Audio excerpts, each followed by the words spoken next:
All India किसान कांग्रेस 9 दिसंबर दिन शुक्रवार को जंतर मंतर में एक बहुत बड़ा प्रोटेस्ट ऑर्गेनाइज करने जा रही है, क्योंकि जो इस वक्त देश के किसानों के और खेत मजदूरों के हालात हैं वो बहुत नाजुक हैं।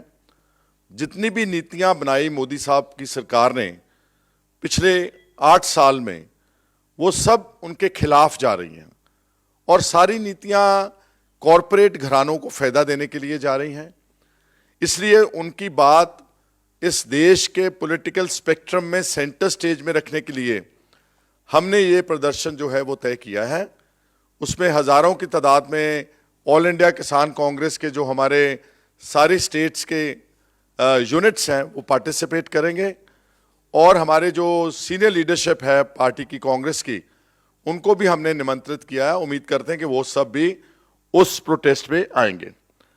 इस प्रोटेस्ट के पहले हमने एक चिट्ठी लिखी है प्राइम मिनिस्टर साहब को, जिसमें हमने 15 पॉइंट्स जो हैं वो आइडेंटिफाई किए हैं जहां पर किसान और मजदूर जो है वो पिस रहा है। और आपको याद है कि किस तरह पिछले साल और 2020 में इस देश में किसानों का एक बहुत बड़ा आंदोलन उठा दिल्ली के बॉर्डर्स के ऊपर, और उस आंदोलन में लाखों की तादाद में सारे देश से किसान और खेत मजदूर वो लगभग 1.25 साल जो थे वो उसी आंदोलन दिल्ली के बॉर्डर पर नीचे बैठे रहे। लगभग 600 से 700 किसान, उनकी जान भी गई इस आंदोलन में। और जब वो आंदोलन खत्म किया गया, जब बीजेपी की सरकार ने पिछले साल 2021 में, क्योंकि यूपी वगैरह की इलेक्शन आ रही थी, उनको चिंता थी, तो उन्होंने उनसे वादा किया कि जो भी आपकी 4-5 प्रमुख मांगे हैं वो हम उन सारी मांगों को मानते हैं और इन सब मांगों को हम इम्प्लीमेंट करेंगे। लेकिन बड़े अफसोस की बात है कि इतने बड़े देश के, इतने बड़े लेवल के एक पॉलिटिकल नेता, प्राइम मिनिस्टर लेवल के, और उनके एग्रीकल्चर मिनिस्टर 1.25 साल बीत जाने के बाद भी जो उनकी मेन इश्यूज थे वो सारे आज भी उन पर कोई चर्चा नहीं है। ना सिर्फ चर्चा नहीं, उल्टा उनको गलत तरीके से उनके खिलाफ लागू किया जा रहा है। सबसे बड़ी मांग उनकी थी कि जो हमारा मिनिमम सपोर्ट प्राइस है, वो जो सिस्टम है, वो इस वक्त भारत में जो सिर्फ 2-2.5 स्टेट्स में अवेलेबल है, that is in Punjab, Haryana and थोड़ा सा हिस्सा उत्तर प्रदेश का है, जिसमें जो हमारी 2 बड़ी फसलें हैं, गेहूं है और धान है, उसके ऊपर मिनिमम सपोर्ट प्राइस दी जाती है। जो किसान आंदोलन संयुक्त किसान मोर्चे का था, उन्होंने 23 फसलें आइडेंटिफाई की थी जिनके ऊपर ये मिनिमम सपोर्ट प्राइस की उन्होंने बात रखी थी सरकार के सामने, और गवर्नमेंट ने प्रॉमिस किया कि हम इस एमएसपी को जल्द से जल्द देश में लागू करेंगे। और जो एमएसपी की बात कर रहे हैं, आपको याद होगा कि जब मोदी साहब की 2019 का बीजेपी का मैनिफेस्टो था, उसमें एक स्टार पॉइंट था कि हम किसानों की आमदनी जो है वो 2022 तक डबल करेंगे, उनकी आमदन दुगनी करेंगे। और स्वामीनाथन कमेटी की जो रिपोर्ट की रिकमेंडेशंस हैं, जो एक तयशुदा फॉर्मूला था, उस फॉर्मूले के हिसाब से, जिसको हम पॉपुलरली C2 + 50% फॉर्मूला डालते हैं, बोलते हैं, इसका मतलब है कि जितनी भी लागत आती है किसान की, उसको सारी को कैलकुलेट करके, उसकी अपनी सेल्फ लेबर तक कैलकुलेट करके, fertiliser, labour inputs, diesel, pesticide, सब कुछ कैलकुलेट करने के बाद हम किसान को उसकी फसल का, गेहूं का दाम, धान का या और फसलों का जो 50% over and above profitable MSP देंगे। जैसे आज गेहूं की कीमत मोटे तौर के ऊपर 2000 रुपए प्रति क्विंटल है देश में। अगर C2 + 50% फॉर्मूला स्वामीनाथन के साथ कैलकुलेट किया जाए तो इस फसल की कीमत तकरीबन 4000 रुपए क्विंटल होना चाहिए। तो आप अंदाजा लगा सकते हैं कि कितना कम दाम किसानों को मिल रहा है। अब इस एमएसपी को लागू करने के लिए बीजेपी ने कमेटी बनाई, और उस कमेटी में किसी भी किसान ऑर्गेनाइजेशन जिन्होंने संघर्ष किया उनको लिया ही नहीं, नॉन रिप्रेजेंटेटिव इन कैरेक्टर। और एक आईएएस ऑफिसर जो थे, दिल्ली में बैठा करते थे, एक फॉर्मर एग्रीकल्चर सेक्रेटरी, उनको इस कमेटी का हेड बना दिया और अपनी मर्जी के मेंबर्स डाल दिए। एक तो वो एमएसपी लागू होनी चाहिए और ये कमेटी दोबारा फेयर रिप्रेजेंटेशन वाली बन के और दोबारा उसके ऊपर एमएसपी का फैसला होना चाहिए। ये सारी जो बीजेपी स्पॉन्सर्ड एमएसपी की कमेटी है, इसको सारा देश रिजेक्ट कर चुका है, सारी ऑपोजिशन पार्टीज रिजेक्ट कर चुकी हैं, सारे किसानों के जितने भारतीय किसान यूनियन के जितने संगठन हैं वो सारे कर चुके हैं। ये कमेटी दोबारा बने और एमएसपी जो है वो स्वामीनाथन कमेटी के रिकमेंडेशन के फॉर्मूले के हिसाब से मिलनी चाहिए। और इसके अलावा जो पहले भी मैंने बोला था कि आज सारे देश का किसान और खेत मजदूर वो कर्जई है, क्योंकि उनको जो भाव हैं फसलों के वो अनफेयर मिल रहे हैं।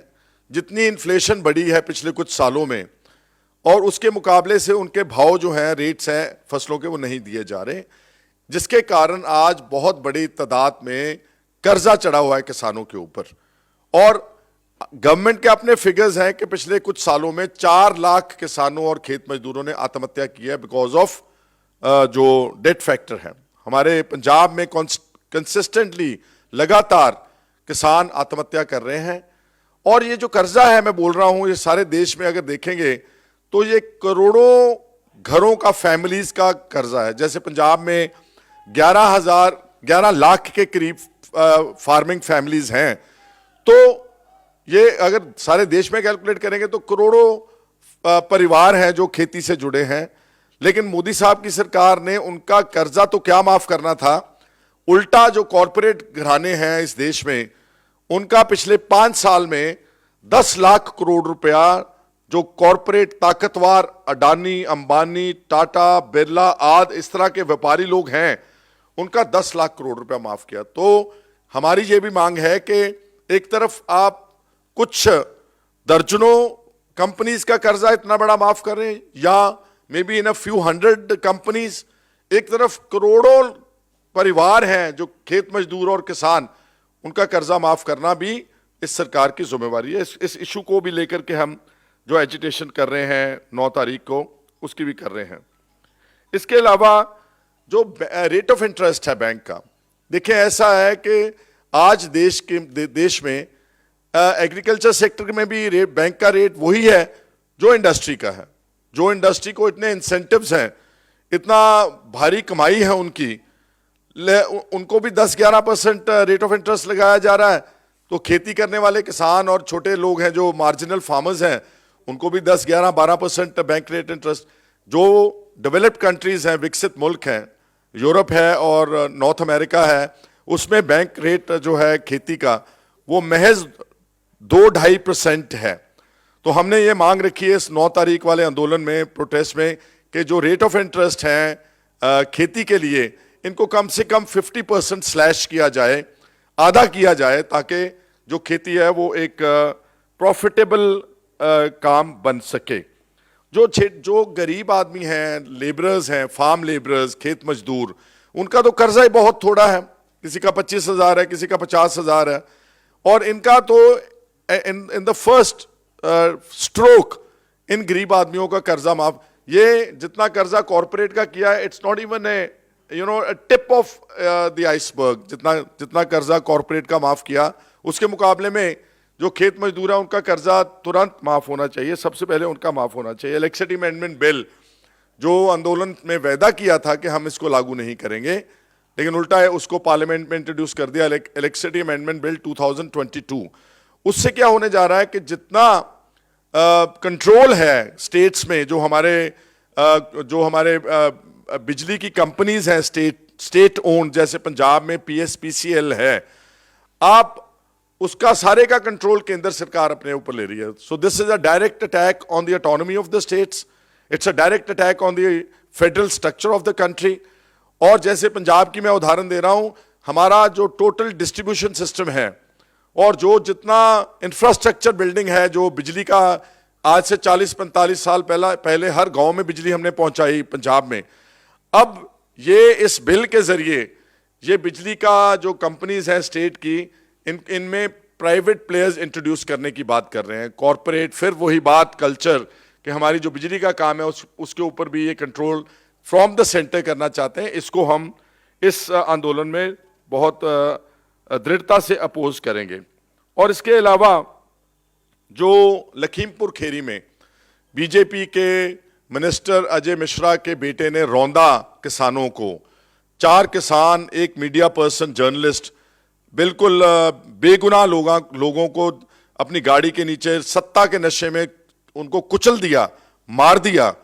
उसमें बहुत इनफेक्टिव एक्शन, बहुत लोगों ने स्ट्रगल किया तो उसके खिलाफ कार्रवाई हुई है, लेकिन बीजेपी ने अपने मिनिस्टर को आज भी इस तरह के मिनिस्टर को बरकरार रखा है कैबिनेट में जिसके जो अपने बच्चों को अच्छे संस्कार नहीं दे सका। On moral and ethical grounds the BJP must immediately dismiss Ajay Mishra Teni, the minister of state for home of India.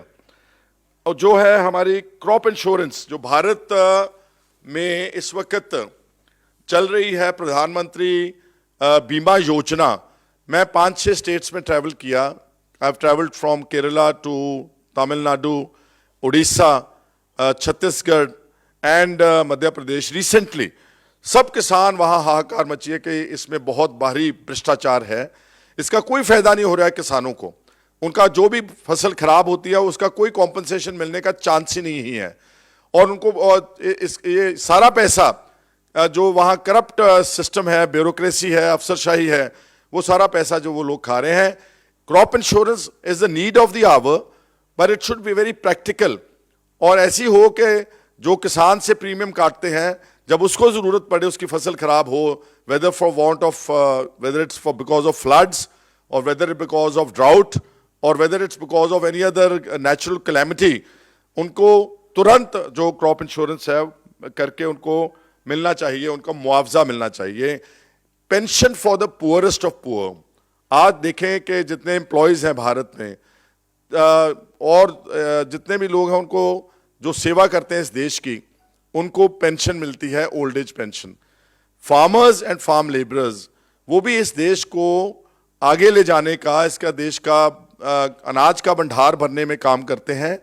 हमारी मांग है कि जो फार्मिंग यूनिट का एक फैमिली का हेड पर्सन है, जब वो बूढ़ा होता है, old age, when he has nothing to to survive, उनके लिए ये डिबेटेबल फिगर है, हम अपनी पार्टी में बैठकर भी करेंगे, लेकिन एट द आउटसेट 5,000 रुपया प्रति महीना old age pension for the farmers and also for the farm labourers, क्योंकि वो बहुत गरीब आदमी है, उनको उनकी जिंदगी में सस्टेन, क्योंकि ये लोग वो हैं जब सारा देश सोता है सुबह एसी छोड़ के गर्मियों में या सर्दियों में हीटर छोड़ के, ये 4-5 बजे अपने खेतों में अपनी बहनों के साथ, अपनी माताओं के साथ देश के बिल्डिंग का काम करते हैं, उसको फूड ग्रेन में सेल्फ सफिशिएंट बनाने का काम करते हैं। इसके लिए पेंशन का प्रपोजल और ये सारी बातें हम अपनी पार्टी में रखेंगे। होपफुली जो हमारा एजेंडा बनेगा 2024 लोकसभा का, all these important points, after discussing each point, we would like to include them in the election manifesto of the Congress party.